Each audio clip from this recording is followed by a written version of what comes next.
Glória a Deus. Bom dia, queridos. Bom dia. Aleluia. Deus é bom.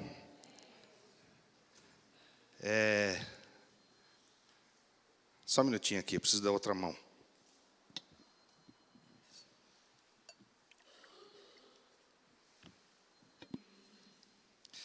Glória a Deus. Deus é bom, hein? Que louvor esse, hein? Meu Deus. Tem que tomar um pouco de cuidado para elogiar o grupo de louvor, não é? Para que a soberba não alcance o coração. Mas a quem honra, honra. Esses meninos estão cantando e tocando muito. Glória a Deus. E mais do que isso, está atraindo a atenção de Deus. Né? Tremendo louvor hoje. Senti assim muito o céu aberto. Deus é bom e Deus é tremendo. E eu só quero fazer um comentário aqui. Deus sabe muito o que faz as coisas, né? O homem chega numa idade e ele cresce, ele casa e ele tem filhos. E ele cuida dos filhos dele. Quando os filhos dele começam a crescer, estou falando como homem, né? Ele não quer muito mais saber de bebezinho, porque ele está cuidando dos filhos que estão crescendo, estão adolescentes. Mas quando ele vai chegando na idade que o Senhor prepara para ser vô, ele fica fazendo essas gracinhas com os bebês aqui. Então, o nosso apóstolo está no pontinho para ser vovô já. Deus já preparou o coração dele, está tudo certinho. Agora Deus vai providenciar a coisa da maneira certa, né? Mas eu consegui ver ele como um vovozinho brincando com um bebezinho. Amém? Digo eu, não Senhor, hein? Não tô trazendo nenhuma palavra profética aqui. Mas eu vi que o teu coração já está coração de vovô. Amém? Glória a Deus. Deus é muito bom. Abra sua Bíblia aí no livro de João, capítulo 4. A partir do verso 31. Vladir, nos ajuda aí. Você tem como colocar na RA aí, Vladir? Não. Então tá bom, põe essa Almeida atualizada aí, vamos ver. É que eu gosto um pouco dessa versão, eu queria ler da minha versão, você acompanha aí. João, capítulo 4, verso 31. A minha versão diz assim: nesse ínterim, os discípulos lhe rogavam dizendo: Mestre, come. Mas ele lhes disse: uma comida tenho para comer, que vós não conheceis. Diziam então os discípulos uns aos outros: ter-lhe-ia porventura alguém trazido-lhe o que comer? Disse-lhe Jesus: a minha comida consiste em fazer a vontade daquele que me enviou e realizar a tua obra. E o verso 35 diz assim: não dizeis vós que ainda há 4 meses até a ceifa? Eu, porém, vos digo: erguei os olhos e vede os campos, pois já branquejam para a ceifa. O ceifeiro recebe desde já a recompensa e entesoura o seu fruto para a vida eterna. E de Sarte se alegram tanto o semeador quanto o ceifeiro. Pois, no caso, é verdadeiro o ditado: um é o semeador, o outro é o ceifeiro. Eu vos enviei para ceifar o que não semeastes. Outros trabalharam e vós entrastes no seu trabalho. Amém? Até aí. Eu queria fazer mais uma oração em nome de Jesus. Senhor, meu Deus e meu Pai, lindo, tremendo, maravilhoso. Coisa boa, Senhor, é ler a Tua palavra. Coisa boa, Senhor, é discutir sobre a Sua palavra. Coisa boa, Senhor, é aprender sobre a Sua palavra, porque a Tua palavra é viva, eficaz, cortante, como uma espada de 2 gumes, que separa pensamentos e intenções, almas e do espírito. Senhor, que nesta manhã o Senhor nos ajude com a Tua graça, para que a gente possa sair daqui edificado com a Tua palavra, Senhor, para que a gente possa sair daqui, Senhor, desafiado, inspirado pela Tua palavra, Senhor, a cumprir o propósito do Senhor em cada uma das nossas vidas. Nós somos gratos a Ti, Senhor, em nome do Senhor Jesus. Amém? Aleluia. Esse texto que eu acabei de ler, está lá em João capítulo 4, é imediatamente após a passagem da mulher samaritana, né? Todo mundo aqui conhece a passagem da mulher samaritana. Então, os discípulos, você sabe que os discípulos foram buscar comida para eles, e Jesus foi ter ali na beira do poço com a mulher samaritana. E depois então daquilo tudo, a mensagem hoje não é sobre a mulher samaritana. Depois daquilo tudo que vocês já conhecem, já ouvimos esse texto várias vezes, eles então chegam com a comida. Então começa dizendo assim, nesse meio tempo, enquanto aquela mulher estava saindo, correndo e avisando, gente, esse cara é profeta, esse cara ele tem as palavras da vida eterna. A mulher estava lá pregando. Nesse meio tempo, os discípulos oferecem comida. E Jesus diz, a minha comida é fazer a vontade do meu Pai. E é isso que eu queria, nessa manhã, que a gente pudesse ministrar e navegar um pouco em alguns versículos da palavra de Deus, da revelação da palavra de Deus, para que de fato a gente possa entender e, acima de tudo, conhecer a vontade de Deus para a minha vida e para a sua vida. Porque essa palavra vontade, eu já disse isso aqui uma vez, mas eu quero reafirmar, essa palavra vontade, ela significa um propósito de Deus. Porque às vezes a gente fala vontade, a gente tem aquele negócio de uma vontadezinha, né? Um desejozinho, né? As mulheres grávidas têm vontade, né? Não é? De comer jaca 3 horas da manhã, né? Já aconteceu isso? Não, né? Não estou brincando, a Rosana nunca fez isso comigo. Mas eu conheci casos de gente que acordou 3 horas da manhã querendo comer jaca. Era uma vontade. Mas o nosso Deus, Ele não tem uma vontade, nosso Deus tem um propósito. Amém? E Ele me chamou a mim e chamou a você para que o propósito dEle se cumpra nas nossas vidas. E Jesus começa a falar aqui sobre os ceifeiros. Então, a primeira coisa que Ele fala, Ele diz, a minha comida, aquilo que me alimenta, aquilo que me satisfaz, aquilo que me traz vida, porque a comida representa tudo isso, amém? A comida representa a vida, a comida representa o sustento, a comida representa a saúde, não é? E ele começa a dizer que a minha comida é fazer a vontade do meu Pai. E ele estava se referindo aqui também daquilo que ele havia de passar, daquilo que ele havia de sofrer, porque ele já sabia disso, e que esse era o propósito de Deus, para que ele, como Deus, tivesse se destituído da glória, como Deus, viesse a essa terra como homem, para cumprir um propósito de Deus, para estabelecer um plano tremendo e maravilhoso da religação do homem com Deus, através do sangue de Cristo. Amém? Então esse é o propósito que deu. Então muitas vezes a gente confunde, Jesus aqui na terra, era Deus ou não era Deus? Não, Ele não era Deus. Tá bom? Quando Ele estava no céu, Ele era Deus. Quando Ele voltou para o céu, Ele voltou a ser Deus. Mas aqui na terra, Ele não era Deus. Amém? Porque senão a gente começa a pensar que as coisas que Jesus fazia, Ele só fazia porque era Deus. Mas não é. Ele disse, Ele veio para cumprir. E Ele disse que nós poderíamos fazer as obras que Ele faz e ainda fazer obras maiores ainda do que Ele fez. Então como é que eu poderia fazer obra maior que Deus? Impossível. Não é? Jesus não escreveria uma tolice dessa se Ele fosse Deus que estivesse escrevendo. Então Ele escreveu que Ele como homem, nós, da mesma forma, cheios do Espírito do Senhor, do Espírito Santo de Deus, nós podemos fazer as mesmas obras que Ele fez e obras maiores ainda coube a nós fazermos. E tremendo é que Ele diz que o ceifeiro, aqui no final, eu vos enviei para ceifar o que não semeastes, outros trabalharam e vós entrastes no seu trabalho.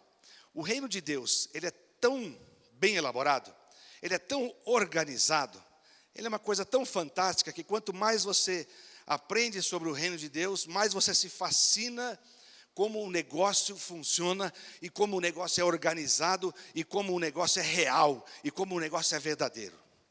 O reino de Deus é fantástico. E ele está dizendo aqui que agora há o tempo em que os campos estão brancos. Não é? O que significa naquela época, quando os campos estavam brancos? Significa que a flor estava já mostrando o campo que estava na hora de colher. E que tinha que colher quando ficasse branco, porque se ele passasse do branco e ficasse amarelado, começava a perder a qualidade do trigo ou qualquer outra, mas aqui se referindo ao trigo. Amém? Então diga assim, há um tempo certo para a colheita. Diga assim comigo, há um tempo certo para a colheita. Qual é o tempo certo? Ficou branco? Tem que colher. É assim que funciona. E é assim que Deus nos ensina. E Deus chama a atenção dos discípulos e diz, olha, os campos estão brancos. É a hora da colheita. E eu quero dizer para vocês, gente, os campos continuam brancos. Eles não amarelaram ainda. E agora é o tempo da colheita. E nós somos uma geração privilegiada, porque vai se cumprir essa palavra, que nós vamos colher aquilo que nós nem semeamos. Deus está nos dando esse privilégio da gente fazer uma grande colheita de coisa que nós nem semeamos. Olha só uma vez o que aconteceu comigo, que coisa fantástica que o Espírito Santo nos mostra. Eu não sei quantos anos atrás, apóstolo, lembra quando nós fizemos a conferência lá em Mogi das Cruzes? Não sou capaz de lembrar que ano foi isso. Talvez 2007, 2008, não sei direito.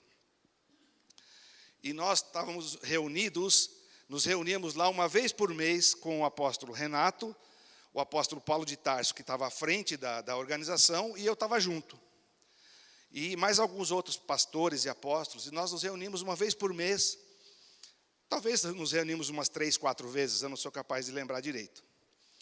E o apóstolo Renato, que é lá de Mogi, ele começou a chamar as pessoas de Mogi para participar dessa reunião. E teve uma das reuniões, uma das últimas, tinha muita gente lá, muito pastor, e todo mundo deu opinião, e falou, e falou, e falou, e falou. E tinha um senhor, bem moreno, cabelo bem branquinho. Mas sabe, o cabelo dele estava branquinho, branquinho, branquinho. E a gente sabe que a pessoa morena, quando o cabelo está branquinho, está próximo de 100 anos já, né? Né? A gente não, eu, novão, do jeito que eu estou cheio de cabelo branco já, né? Mas aquela pessoa que é morena, você vê o cabelo branco, você vê o cara já tem quase 100 anos. E estávamos conversando e ele ali quieto. E o apóstolo Paulo de Tarso falou assim, olha aquele senhor ali de cabelo branco, nós temos que ouvir o que ele tem para falar. Né? Esse homem tem experiência, olha as cãs, olha o cabelo branco dele. Aí ele falou, assim, muito humilde, muito simples, raiz da Assembleia de Deus. Ele tinha 65 anos de conversão. E ele pregava ali em Mogi, naquela região, quando só tinha índio. Pregava tudo ali. E ele falou um pouco do chamado dele, era evangelista. Não sei se hoje, mas naquela época ele era evangelista. Aí começou a acontecer alguma coisa dentro de mim, uma coisa estranha, que só o Espírito Santo faz. Não sei, uma vontade de chorar, um negócio, só de ouvir o homem. Um negócio estranho. Aí eu me abaixei assim, e o Espírito Santo falou uma coisa comigo. Olha que coisa tremenda. Ele disse assim, Otávio, você só está nos caminhos do Senhor por causa desse homem aí. A pessoa que te ganhou para Jesus é fruto da oração e da pregação desse homem. Gente, que coisa louca. Eu fui lá, beijei aqueles cabelinhos brancos, um monte de vezes. Porque aquele homem, imagina 60 e tantos anos de evangelho, o que aquele homem já semeou na vida? Pregando a palavra. Um homem que amava Jesus. Um homem que aonde estava falando de Jesus. E eu não sei, né, como é que funciona isso, mas o Espírito Santo sabe, né? Imagina, a moça que me pregou a palavra, hoje está lá em Santa Catarina, mas sei lá quem pregou a palavra para ela e quem pregou para... Enfim, vocês estão me entendendo? Como é que funciona o reino? É coisa louca, é muito louco isso. Por isso a gente tem que aprender que tem momento que a gente tem que semear, e tem momento que a gente tem que colher. Amém? Uma vez, há muitos anos atrás, eu fui numa empresa, e era um fornecedor meu, lá ali vizinho de Campinas, que eu esqueci o nome agora. Bem vizinho de Campinas.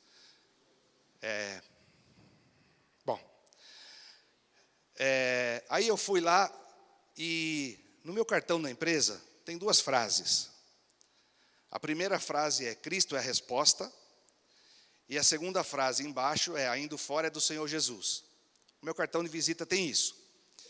Por que essa frase Cristo é a resposta? Porque eu já comentei isso com vocês aqui. Eu li um livro logo que eu me converti, isso há 20 e tantos anos atrás, chamado Deus é dono do meu negócio. Eu já compartilhei isso com vocês, do Stanley Tan. E essa frase, Cristo é a resposta, ele colocava na fachada da empresa dele. Então, desde então, eu comecei a colocar adesivos nos carros da empresa, no cartão, eu colocava lá, Cristo é a resposta. E eu fui nessa empresa, era uma fundição de cobre, e quando eu entrei lá, eu conversei com o dono, e quando eu dei o cartão, ele olhou aquilo e falou assim: Cristo é a resposta de quê? Falei, aleluia, era tudo que eu precisava.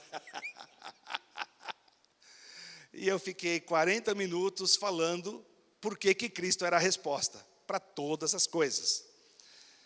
E fiquei ministrando a palavra para eles, e depois eu nunca mais voltei lá. Continuei comprando deles até, mas depois nunca mais voltei. Passou-se lá, sei lá, 15, 16, 17 anos, eu voltei nessa empresa. E eu chego lá, tem uma Bíblia na recepção, tem um quadro falando Deus é fiel. Eu falei, opa, aconteceu alguma coisa aqui. Aí veio o dono.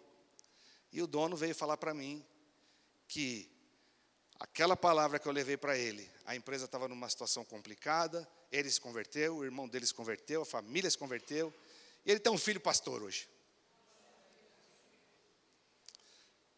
A gente não sabe o poder que é semear a palavra.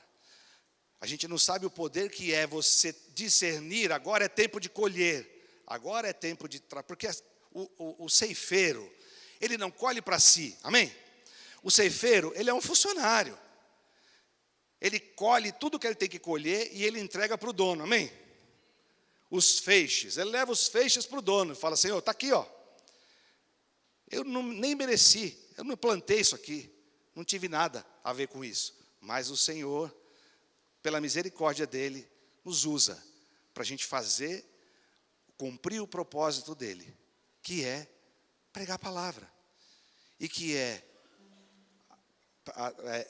ter discernimento para começar a não só pregar a palavra, mas começar a formar discípulos. Para mim, esse é o tempo de colheita. Quando você começa a colher e formar discípulos para o Senhor. Essa é a grande colheita que nós precisamos. Porque o papel da gente pegar pessoas e fazer pessoas confessar a Cristo é uma coisa legal, tudo, mas não é isso que representa a colheita. A colheita representa um investimento de você entregar para o Senhor o fruto, a ceifa. Amém?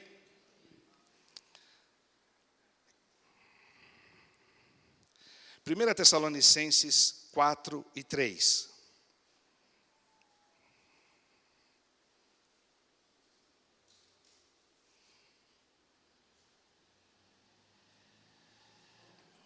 Primeira Tessalonicenses 4 e 3. Pois esta é a vontade de Deus, a saber, a vossa santificação, que vos abstenhais da prostituição, que cada um de vós saiba possuir o próprio corpo em santificação e honra, não com o desejo de lascívia, como os gentios que não conhecem a Deus, e que nesta matéria, ninguém ofenda nem defraude o seu irmão, porque o Senhor contra todas essas coisas, como antes vos avisamos e testificamos claramente, é o vingador. Então, qual é o propósito e o desejo do Senhor? Diga assim: a minha santificação. Amém? Às vezes a gente fica procurando o propósito do Senhor. Eu vou ver se eu vou ser um apóstolo, se eu vou ser um evangelista, se eu vou ser um mestre, né? Se eu vou trabalhar como obreiro. Amém? Todos nós temos funções e chamados específicos no corpo de Cristo. Mas o propósito do Senhor para a nossa vida é a santificação. Amém? E o que significa a santificação? Algumas vezes a gente confunde o santo com aquilo que é reto, que é íntegro. E tem sim essa conotação. Mas quando nós falamos aqui da santificação, essa palavra representa que nós temos que haver uma separação da nossa vida para Deus. Quando nós não andamos debaixo do propósito de Deus, nós não temos uma vida separada para Deus.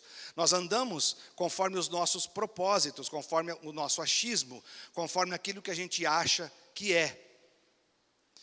Às vezes a gente acha que uma forma de separação é o simples fato de eu estar na igreja todo domingo. Mas eu separo todo domingo de manhã para estar aqui na igreja. É uma coisa boa? Ótima coisa. Mas isso não representa a sua separação e a sua santificação. Porque a separação é muito clara, nós temos que separar o que é o santo daquilo que é o profano, daquilo que é o imundo. E isso começa no nosso pensar, no nosso sentir. Por isso que a palavra nos ensina que nós temos que aprender a nos abster de coisas. Não é? Temos que aprender a nos abster de coisas. A separação, ela tem intrínseca nela, é como você vai ter que abrir mão de alguma coisa. É como um casamento, não é? Quando a gente casa, a gente começou o exercício de abrir mão de coisas. Sim ou não? Eu sempre me lembro que quando eu faço casamento, eu digo assim para as pessoas: se você entrou no casamento para ser feliz, você já está fadado ao fracasso. As pessoas ficam me olhando e falam: mas como assim? Você quer que eu entre para ser infeliz? Como é que é esse negócio aí? Não, você tem que entrar para fazer o outro feliz. É assim que funciona. Você se abster de coisas.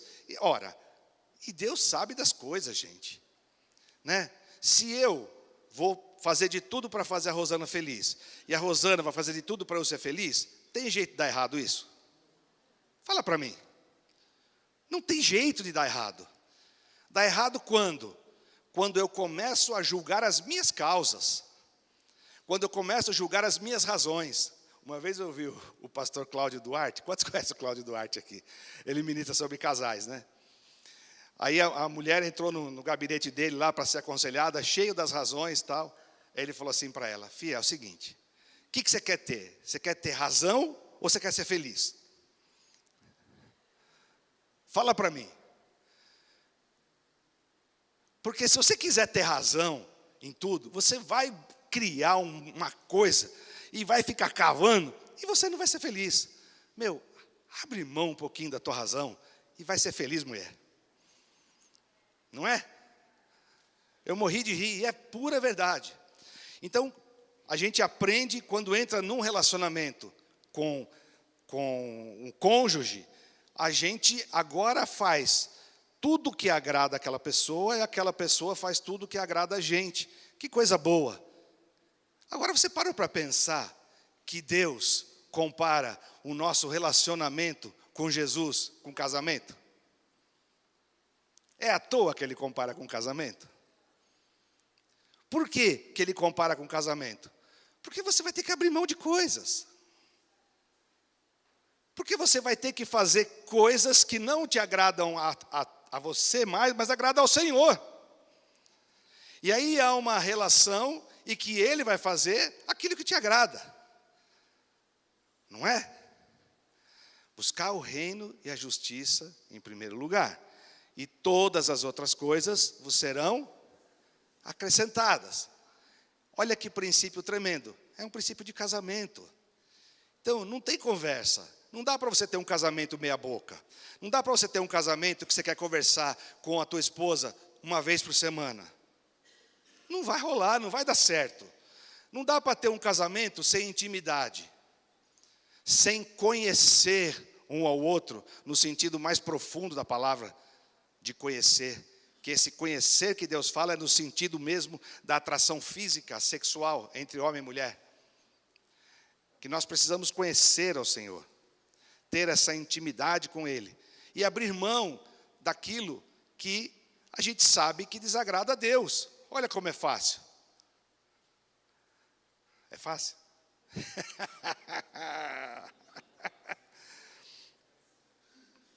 Ai, ai, ai. Olha só, eu estou falando aqui do propósito de Deus, que é o propósito de Deus, e não tem como você estar debaixo do propósito de Deus sem fazer aquilo que Ele mandou você fazer.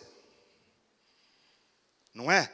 Então eu estou falando aqui, falei da ceifa, estou falando aqui da santificação, porque não tem como a gente se estar debaixo desse propósito de Deus sem a gente fazer a obra, aquilo que Deus chamou para a gente fazer.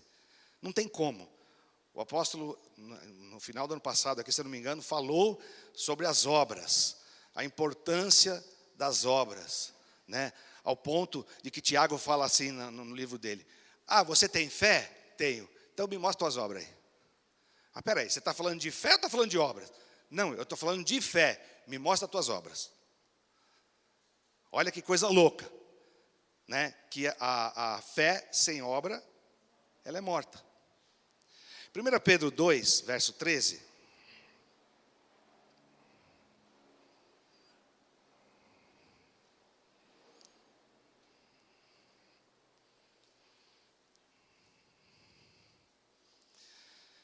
Primeira Pedro 2, verso 13.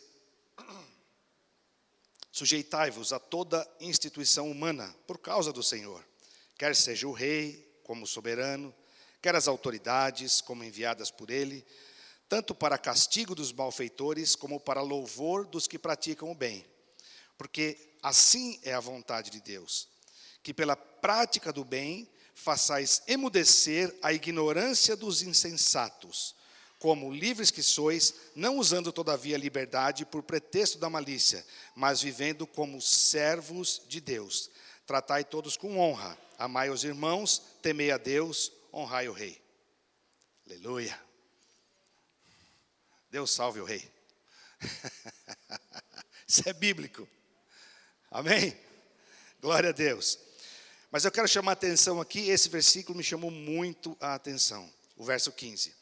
Porque assim é a vontade de Deus, que pela prática do bem, façamos emudecer a ignorância dos insensatos. Como é que você vai calar os insensatos? Brigando com ele? Como é que você vai, se ele é insensato, adianta você tentar convencer ele? Hã? Como é que você vai calar essa estultícia aí do insensato? Na prática do bem. Fazendo aquilo que é certo. Fazendo aquilo que está debaixo do propósito de Deus. Amém? Esse país é um país que, se você for aprofundar em toda a sujeira que está acontecendo, você, em 15 minutos, está amaldiçoando desde o rei até todo mundo. Sim ou não? É uma sujeirada. Aonde se investiga, abre alguma pasta, tem sujeira.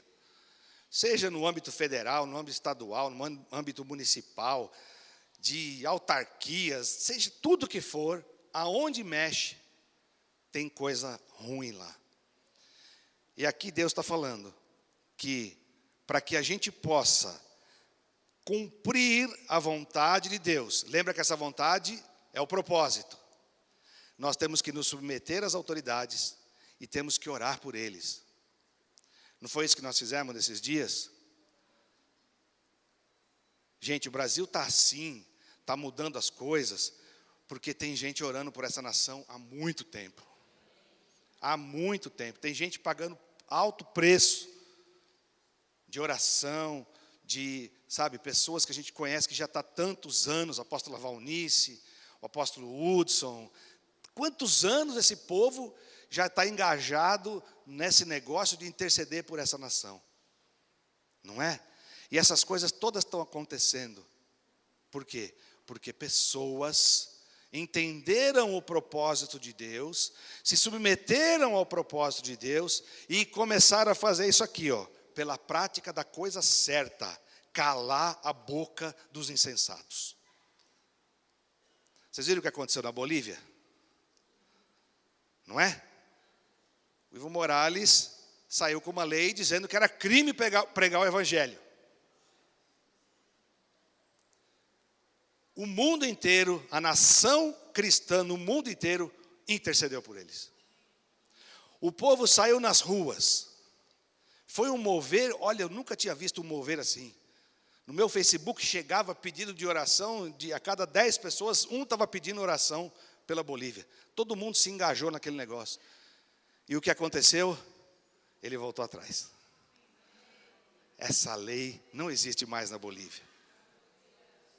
Pela prática do bem, vai calar a boca dos insensatos. Não é de uma outra forma, senão a gente entender o propósito de Deus para a nossa vida e colocar em prática. Os campos estão brancos. As pessoas estão carentes. Não é? E assim, por incrível que pareça, não sei se você concorda comigo, nunca foi tão fácil você pregar a palavra hoje, mas nunca foi tão diluído o que todo mundo já ouviu a palavra. Quando você vai pregar a palavra para alguém, não, eu já vi programa do R.R. Soares, já aconteceu isso com você?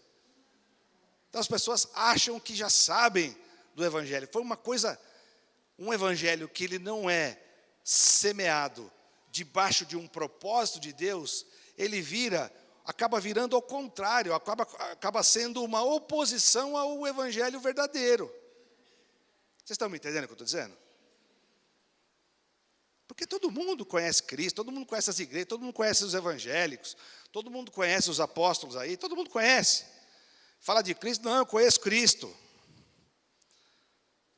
Todo mundo conhece Cristo, mas conhece de ouvir falar. E quando o Senhor fala aqui, para que a gente possa fazer essa colheita, nós precisamos agora, como ceifeiros, levar a verdade para essas pessoas que dizem que conhecem Cristo, a ter um encontro verdadeiro com Ele. Amém? Esse é o nosso papel hoje, porque não está fácil. Você começa a falar, todo mundo já sabe. Não, já fui na igreja. Tem gente que já levantou a mão, já aceitou Jesus. Não, eu já aceitei Cristo 10 vezes já. Todo lugar que eu vou, aceito. Virou uma coisa totalmente diluída. Amém? Jesus. Eu quero falar um pouco sobre obras mortas, que eu acho que isso é um problema que tem assolado a igreja de Jesus Cristo. E no meu entender, nós temos 2 tipos de obras mortas.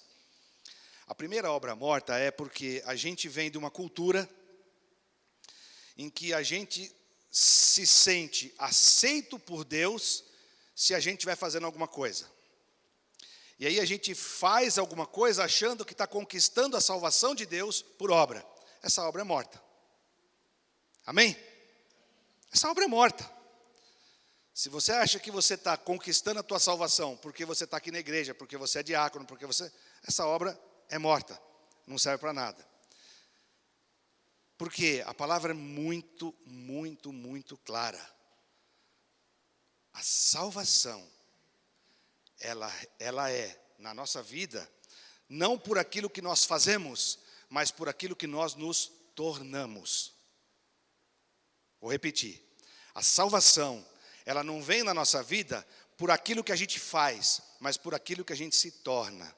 E a salvação é feita para filhos. E João 1, no verso 12, diz que se a gente crer, a gente consegue uma senha, amém? Quantos foram tomar a vacina da febre amarela aí? Eu já tomei, eu não precisei entrar nessa fila aí. Quando eu fui lá para Costa Rica, eu tomei. Quando eu fui com o apóstolo para Costa Rica, eu tomei. Aí no posto de saúde, como é que funciona? Para você tomar uma vacina, você fica lá e o pessoal te dá uma senha, não deu? Aí você chega assim, pega a senha e diz assim, já fui vacinado? Não. Para você ser vacinado, você vai ter que ficar lá na fila, vai ter que chegar lá e vai ter que tomar uma agulhada. Aí sim. Então, lá em João 1,12, o Senhor distribui senha, amém? Quando você crê, Ele te dá o direito de ser feito filho. E aí você tem uma senha de filho na mão. Amém? Não quero te escandalizar, irmão, mas é isso.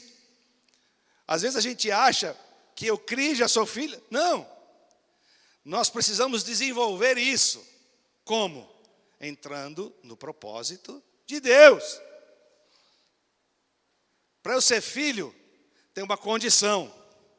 Eu preciso me tornar filho. Quando eu me torno filho, aí sim eu tenho direito à herança. Aí sim eu sou co-herdeiro juntamente com Cristo. Amém? Aí sim eu sou embaixador de Cristo nessa terra. Porque eu sou filho. Meu pai não está aqui, mas me pôs aqui para ser embaixador. Amém? Eu sou embaixador porque meu pai falou para mim, pode ficar aqui, porque agora você é meu filho. E aí você e os teus irmãos agora têm a autoridade legal para tomar posse dessa terra e pegar de volta aquilo que eu já tinha dado para vocês, seus cabeção. Eu já tinha dado para vocês e vocês entregaram para o diabo. Oh, meu Deus. Mas agora, vocês como embaixador de Cristo aqui na terra, vocês agora têm o direito legal de tomar posse. Amém, queridos? Deus tem o melhor para mim e para você. Não se contente com aquilo que não for o melhor para você. Mas eu não estou dizendo aqui para você ter uma postura de vitoriosa, de prosperidade. Não. Não se contente, porque você tem que se colocar, se submeter debaixo da poderosa mão de Deus, e Ele te exalta. Ele pega você e exalta no tempo oportuno. Então o segredo do reino de Deus é a gente se submeter à vontade de Deus, ao propósito de Deus. Isso é o chamado que a gente tem. Saiu disso, cara, pode ser o que for. Se não cumpriu esse primeiro propósito, se não está debaixo da submissão de Deus, se você não está sendo dirigido e guiado pelo Espírito Santo de Deus, você está correndo o risco de estar fazendo obra morta. Está fazendo coisa que Deus nem te chamou para fazer. Eu quero já terminar. Tem mais um monte de versículo aqui. Acho que eu errei no tempo. Não vai dar para ler tudo isso aqui. Mas quero ler 2 versículos. Que esse aqui é mais conhecido, que acho que todas as vezes que eu prego eu leio ele. Não sei. Tenho essa impressão. Romanos 12, 2. Acho que toda vez eu prego isso. Mas, amém? Você me perdoa, amém? E não vos conformeis com este século, mas transformai-vos pela renovação da vossa mente, para que experimenteis qual seja a boa, agradável e perfeita vontade de Deus. Então, nós não podemos nos conformar. O que é conformar?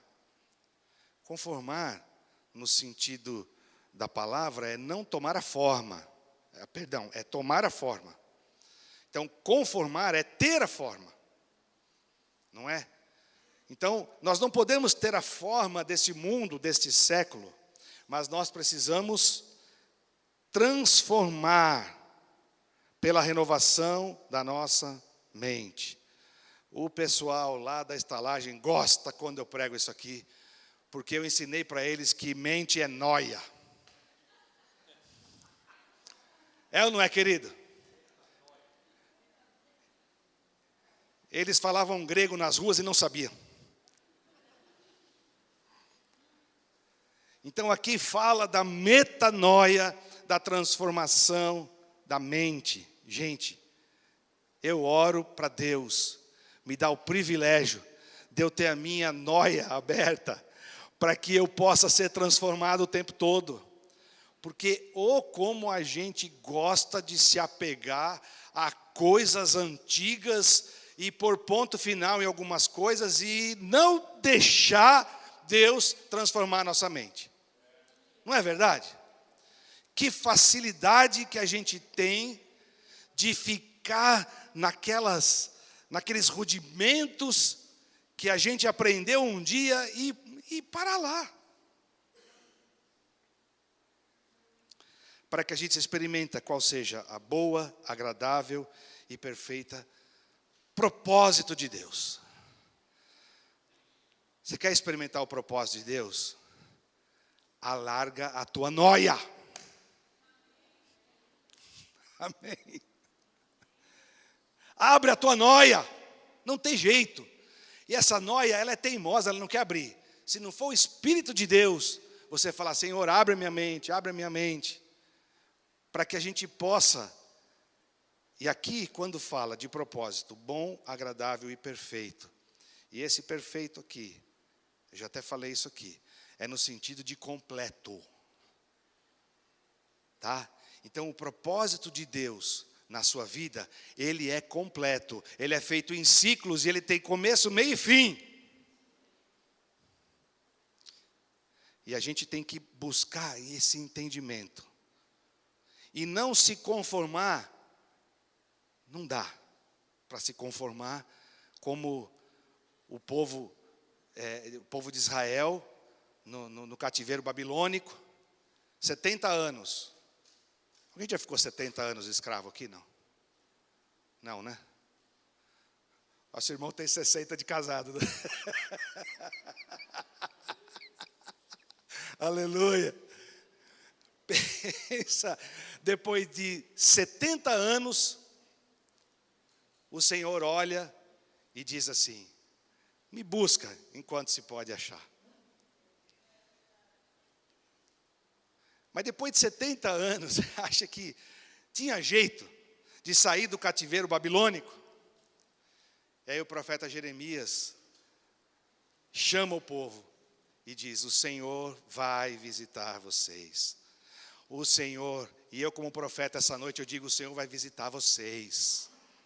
E não tem cativeiro que resista quando a gente se submete ao propósito de Deus. Não existe cativeiro que subsista a isso. Não importa se o teu cativeiro é emocional, é físico, é financeiro, não importa. Não importa. Porque o Senhor, quando Ele decide mudar a nossa sorte, Ele simplesmente vai lá e muda. Porque o povo decidiu buscá-lo. Porque o povo decidiu se submeter à vontade dEle. E para terminar, deixa eu só achar o último versículo aqui. Esse foi o primeiro versículo que eu decorei na escola dominical, na igreja presbiteriana, quando eu me converti. João 15, 16. Bota aí, Vlad.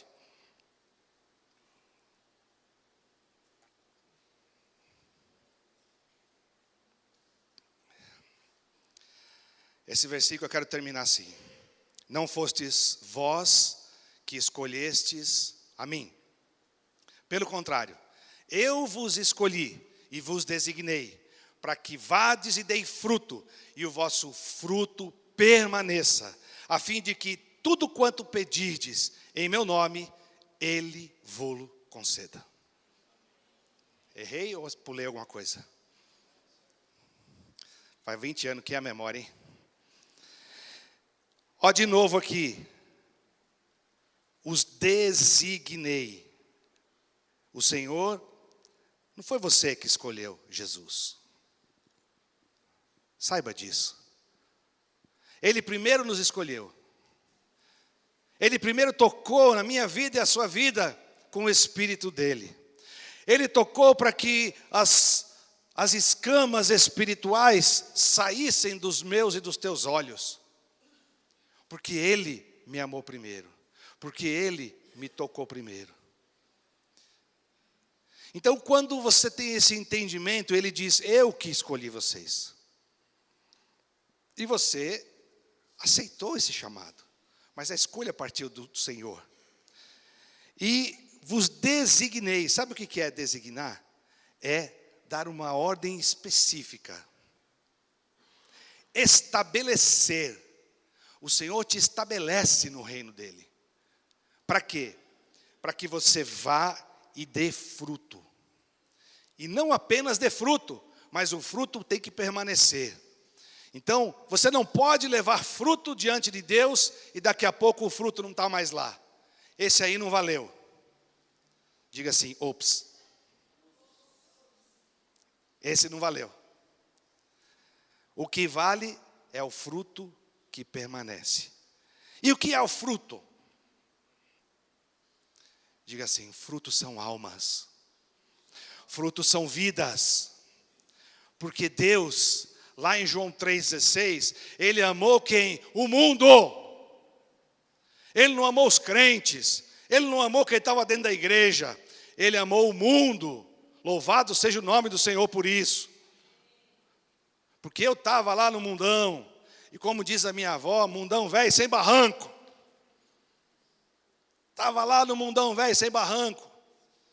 Achando que eu era o máximo. Achando que eu abafava. Achando que eu era isso, que eu era aquilo.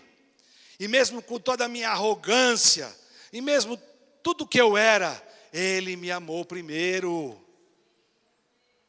E Ele moveu uma pessoa para pregar o evangelho para mim e para minha esposa 5 anos. Pensa uma pessoa sendo zombada por mim 5 anos. Pensa. Se não tem que ter amor e entender o propósito de Deus. Né? Senão já chamava, a malequita aí. Vou ficar gastando palavra com essa malequita aí. Inimigo do povo de Deus. Né? Durante 5 anos, por causa da minha arrogância, por causa do meu orgulho, mas Deus não levou em conta, aleluia, glória a Deus. E aí, quando eu me aproximo de Deus, eu começo a ver que eu não sou nada e não sou ninguém. Começo a ver que eu preciso de Deus, tanto quanto todas as outras pessoas. E eu já era um executivo, eu já era engenheiro, eu já tinha um bom salário, um bom cargo. Tem pessoas que vêm para Deus por causa da dor. Eu não vim por causa de dor. Eu não tinha problemas sem ser a morte eterna. Não tinha grandes problemas na minha vida. Mas quando o amor de Deus me alcançou, sabe como que Deus decidiu fazer a minha casa se converter? Ele converteu meu filho de 7 anos de idade. De tão coração endurecido que eu era. Fala se Deus não é um Deus paciente. Aí essa nossa amiga, que foi morar lá em Santa Catarina, o Daniel, meu filho, que é pastor hoje, foi para lá, ficou 1 mês na casa. E ele voltou diferente. Ele voltou com um livrinho cheio de cor. Glória a Deus pelo livro sem palavras, amém? Falou, pai, meu coração era assim, agora está assim, e agora está vermelhinho, porque Jesus entrou. Que fizeram com meu filho? Aí a Ruth lá ligou para a Rosana e falou assim, olha, o menino se converteu aí. Pelo menos vocês levam ele na igreja, deixa ele ir na igreja. Aí a Rosana falou, vamos? Eu falei, não, vai você, eu não vou. Aí a Rosana começou a ir e levar o Daniel na igreja. E daqui a pouco a Rosana está com uma conversa diferente. E daqui a pouco a Rosana se converte. E eu ia lá, só eu fiz isso, né? Eu ia lá, deixava minha mulher na porta da igreja. Ia embora. Depois voltava no fim do culto para pegar ela. E eu entrei num culto para assistir. E cantaram uma música, Leão de Judá. Eu falei, eu não conheço nem o leão, nem o Judá. O que esses caras estão cantando aí? Mas o Senhor me pegou. Ele me alcançou. Ele me amou. E depois disso, a minha vida mudou. E hoje, posso falar uma coisa? Eu não consigo mais viver sem Cristo. É impossível a minha vida viver sem Cristo. Mas viver sem Ele sendo o meu Senhor. Sem Ele dirigir minha vida. Porque por tantas lutas que nós temos passado nesses últimos 2 anos, se não fosse por Cristo, eu já teria sucumbido. Se não fosse o amor dEle, o cuidado dEle pela minha vida, eu não teria aguentado. Provavelmente o meu casamento já teria se desfeito. Provavelmente eu já estaria aí, sei lá o quê. Porque antes de eu me converter, eu tive cirrose no meu fígado. 40% do meu fígado tinha cirrose. Por causa de bebida. Agora recentemente, sei lá, alguns anos atrás, eu fiz um exame de novo. E o meu fígado está que nem de bebezinho. Tem nada. Zerado. Zeradaço. O Senhor quer fazer novo. Não só o fígado. Todas as coisas. Não é? Todas as coisas. Agora, não aceite aquilo que o mundo está impondo sobre a sua vida. Não aceite. Não queira nada menos do que aquilo que Deus tem para a tua vida. Não aceite nada menos do que aquilo que Deus tem para a sua vida. Mas, nós precisamos entender isso. Precisamos estar debaixo do propósito de Deus. Eu quero orar nessa manhã, a começar da minha vida, para que haja uma mudança na nossa mente, para que haja uma revelação do propósito de Deus na nossa vida, e que de fato a gente assuma a obra de Deus como obra nossa, e busquemos a santificação com todas as forças, para que a gente possa se separar para Deus, para que a gente possa alegrar Deus. E aí, quem pode nos segurar? Fala aí. Quem pode? Leis, governos? Você já viu que o insensato, pela prática do bem, vai recuar. O insensato vai recuar. Então, Deus vai prender nessa nação quem tiver que ser preso. Deus vai tirar do poder quem tiver que ser tirado. Mas a igreja tem que se arrepender e cumprir o propósito dela nessa nação. Os campos estão brancos. Pessoas sendo assassinadas todos os dias. É 15 aqui, 20 ali, 30 ali, 40 ali. É um absurdo. E essas almas estão sendo ceifadas. Sabe para onde elas estão indo? Para o inferno. E a culpa, sabe de quem que é? Da igreja. Porque a maioria dessas pessoas que foram assassinadas já passaram por dentro da igreja e ficaram com ódio da igreja, ficaram com repulsa da igreja. Os presídios estão cheios de filho de pastor e de obreiro, porque a igreja não houve uma metanoia, mudança de mente. Cada vez mais nós temos que mudar, cada vez mais. Amém? Fique em pé no seu lugar, eu quero orar. Vamos orar.